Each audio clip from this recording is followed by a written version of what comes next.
just hand over now to Trish Jones, who's General Manager for Regional Partnerships for BT, who will kick the session off.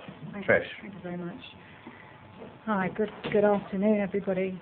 I'm the person here who is responsible for making sure that we can provide mass market broadband, not private circuits, high-mix circuits to schools, community centres. This is about what we can do, my particular presentation, in bringing mass market broadband solutions to people actually in their home. And how do we do that and retain the shareholder value of our company? All right, I don't have the luxury of making investment decisions that are dependent upon public sector funding and contribution. That's the challenge for BT, and that's the one we've been wrestling with for the past 3 years, in fact. So let me just move on. As you all know, we hit a huge milestone last week, 2 million broadband users, of which 1 million are ADSL, and catching up with Europe considerably now, just to sort of get the debate in perspective in terms of our relationship and what's happening with the rest of Europe. The penetration is still not at the top end, but we're in the top 10 now in terms of growth in Europe. All right, so for every 100 people in the UK, there are 3.9 people that are actually using broadband. 21 million have got availability to use broadband. So only 1 million have actually taken advantage of this fantastic opportunity. Okay.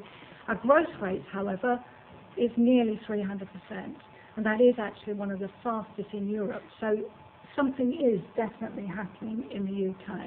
And I think stuff like you're involved in is absolutely brilliant, because we're actually moving from the first sort of fast adopters.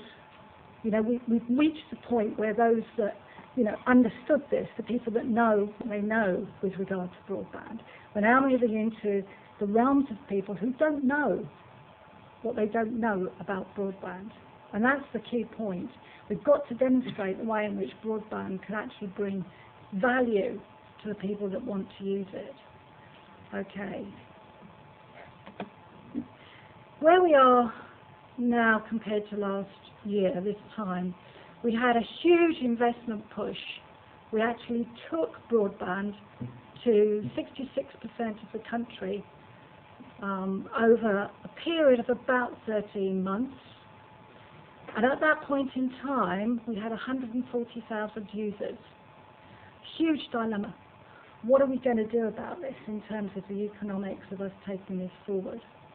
Incidentally, that was a point at which I was actually working in Cornwall with the Regional Development Agency, and at the invitation of themselves and the Objective One office, because at that point they'd just secured their position with EU funding, and they wanted to really catalyse and do something different. And at that time, I have to say, there was probably only one exchange that even remotely we would wish to look at from a commercial position at that time. I'll talk a bit more about that. But since then, what's been happening? We're now at 71, actually this changes sort of by the day, we're actually about nearer 72% now, with over 1,400 exchanges. We've currently got a large number in build, including, as you know, we've been dropping the trigger levels continuously through the last year as we get much more innovative about the way in which we deploy, the technology backbones that we put in, the supply relationships that we have. We announced trigger level drops last week across the board of about 50. We're currently now aiming at the 79%.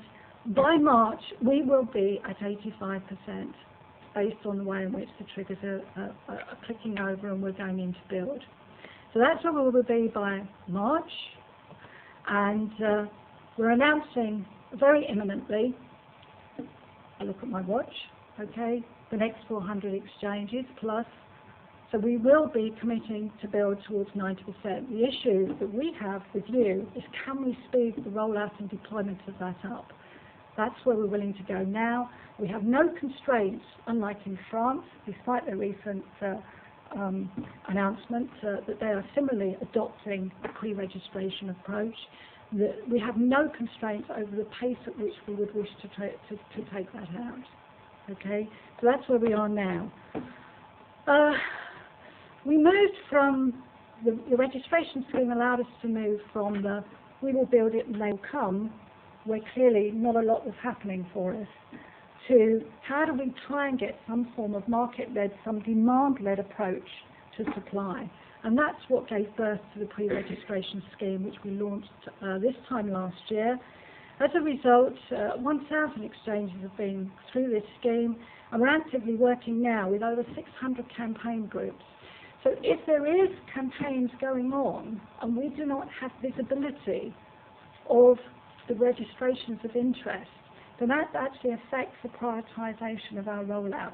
Help us to come to you. All right, you're actually helping inform where we go next. All right, and we've recently just launched last month lots of materials to actually help develop the campaign, get people on board. The box of kit stuff, we will provide you with materials to help you do this. Okay, we are absolutely passionate about extending the broadband facility into the home as far as is possible. So 90% now we could go to. We're passionate about taking that further, and part of my role over the last 18 months is working out how we do it. We've got lots of technology developments. You've talked about a lot of them here today, in fact. We're personally sort of looking at pieces around the ADSL where we can extend the reach further. The latest trials have been complete, and we're now taking orders where we can actually extend the reach further to the 5 kilometres piece, giving us at least 97% coverage in every exchange area.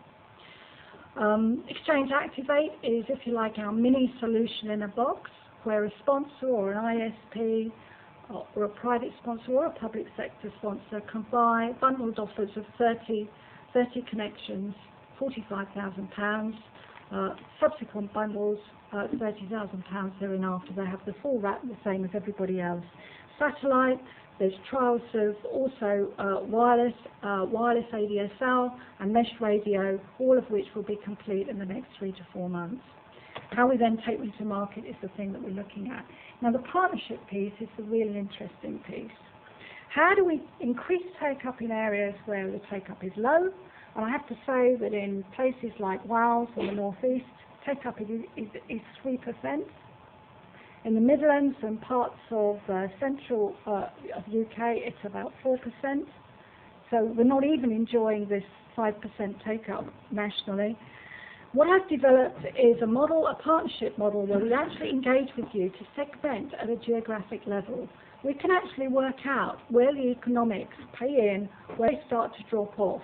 But we do that in a way with a demand create piece around it. So not the way that we're currently seeing demand realising itself. How do we put in place demand create projects that, if you like, give us a surge of take-up that allow us to take an investment decision outside of that which is presenting itself? This is the only circumstance under which BT will take an investment decision outside of our commercial norm. We can do this segmentation right the way through. The create demand piece under 3 is where you've got projects in place locally that help create that demand, inform our decision. We advance the exchanges, all right? Demand create moves into then non-commercial, where you may need a little bit of pump priming at an exchange level. This was the Act Now model in Cornwall. 5 is where it actually starts to be really economic, where the kind of projects that you bring in come in. But again, if we look to the region in a whole way, we can aggregate that demand and we can make different strategic investment decisions. The partnership approach, such that we don't pour lots of money into small-scale, non-sustainable solutions. How do we actually work together, mix technologies? The segmentation, by the way, is technology neutral. Where we've done bits of this, the very first model, you can see the kick that happened in Sheffield. The intervention there, just to sort of push things up, was less than £1 per customer in the footprint. Huge increase, just as a result of a city take-up initiative. Model 2, bridge the gap, Caerphilly. I know there's someone from Caerphilly here. Yourself, of course, right? Okay. Very low-level intervention here, chorus fund where lots of people were out of work, bringing them the benefits of broadband in terms of the way they can set it up through the small business community. That kick at the back end there is the effect of Care Philly on the whole of Wales. Okay? So there is something that we can do very cost effectively, very simply. We can change our investment decisions. We can go into an area. There's a huge kick on take-up. The demand presents itself in a different way. Everybody's happy. We want to take this approach further and deeper. Create demand. This is the big model that we use. Develop localized marketing, tailor to the community that touches its needs. Develop local user grants, okay, to encourage take-up. Develop pieces like Business Link, Learning and Skills Council that actually support people locally with their broadband experience, user needs analysis in a small business, how we pull them through the value chain. All of these things are being put in place in projects all around the country. There's a big programme in Devon, Wiltshire and Hastings, and as a result, we're already making investment decisions to expand the footprint way beyond what is currently commercially presenting itself. The only change to that on this model is where you start to intervene slightly at the supply side of this. Small amounts to pump prime that, if you like, lowers the demand bar. All right? Now, the main model here, it costs around £80 per customer for a whole region. Cornwall is an example of how it works. The SME penetration in Cornwall, as a result of that supported service experience, you're now in excess of 22% of the SME market. That's greater than nearly anywhere else in the UK. The propensity for take-up in Cornwall, together with some of these other super community projects, is something like 67 times more than an equivalent area in the rest of the UK. Really sobering stuff. All the intervention money, apart from a very small amount that went into BT, very, very small, most of which we're now ploughing back, by the way, has gone to the SMEs themselves. West Midlands, similar approach. They've currently got 76% coverage. Lots of good local initiatives which we're now working together with the RDA with a further injection of money, and we are developing a strategic plan to take coverage to 97%. So, partnerships work. We demonstrate that they work. They're very low intervention costs. They require a lot of patience and understanding between public sector and private sector players with mixed technologies coming together and working out how to do this. We're prepared to invest a further 12 million. That's over and above our normal investment. So it's over and above the capital investment to put the stuff into exchange. We're prepared to boost Primus with a further 12 million this year and establish a total of another 20 partnerships. We have another 30. So we reckon that just with those small ones, we could take the footprint to yet another 1.5 million, tackling that last 3 million in the country. Also, what they do is they advance the deployment. They speed the whole thing up, both in terms of take-up, rollout, and going and tackling the last 10%. Tackling this with regional stakeholders who have an interest in their local community, understanding what the drivers for broadband are locally, working with them in a whole region approach. It could be at local authority, county council, or even whole region like was there in the West Midlands. Understanding what the agreed objectives are, understanding what people are prepared to invest to turn it into a sustainable outcome, real live implementation plans. I have spent years walking around looking at ICT strategies, and they're all the same, and they get rewritten every 6 months. Let's turn that money into real practical action on the ground, put these partnerships at the heart of what the communities require, and let's make it happen, and let's do it faster. I'm accountable for making sure that this happens in the UK, and my commitment is to work with community groups like yourself to actually ease the investment decisions and make it easier for everybody. Thank you.